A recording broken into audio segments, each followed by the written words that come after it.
Okay, so this is the Thrustmaster Flight Stick 4 Pro, or Flight Stick 4. I'm going to show you how to fix the yaw. So you start by just taking apart the stick. On this one it's just 4 screws. If you have a different Thrustmaster model, it'll be a little different inside, but it's essentially the same thing. They have very similar parts inside.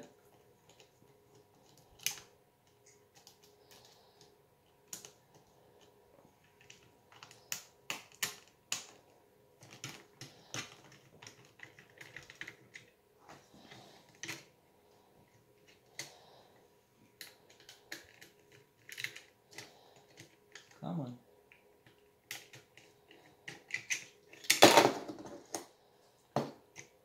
Okay, so on this one, this whole half comes off, and this half is all wired in. So you come in. This is the Yaw Z point of contact, and it just very easily pops right on out. So this is the afflicted part. So what I do is take this, wrap it around so I'm not getting rubbing alcohol everywhere.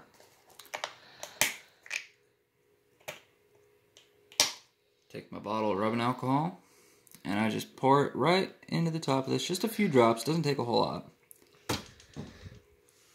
And then I grab the bottom of it and twist it in here.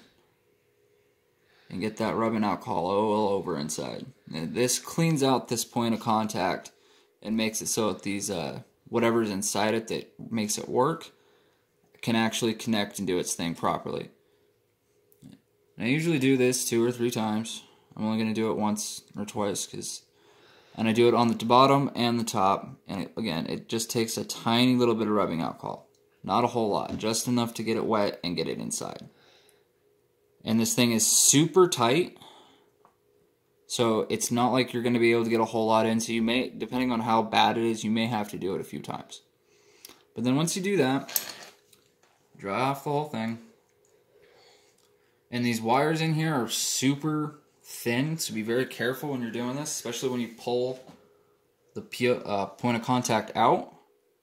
And same thing, you just pop it right back in. And on mine, I'm not sure how it is on other models, but it's got this little spring right here.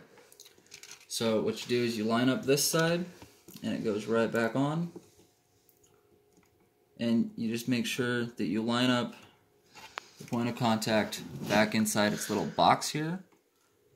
Again, with different models that might be a little different. And just put it all back together. And then when you're done with that, the whole thing works again. Like magic. I've done this about 8 times in the last 4 months on this thing. It's been about every 2 weeks since it started happening that I've noticed a little bit of yaw, and I realized that since I can fix this so quickly and it's not a big deal, I have no problem when I start noticing it even happening slightly again, I'll pull it apart and do it again. And so when you get this, you just want to make sure that the stick twists right, because if you don't have it on the spring on the inside properly, it won't twist again. So you have to make sure you have it all lined up, and then it twists properly, and you just screw it all back together, and it's good.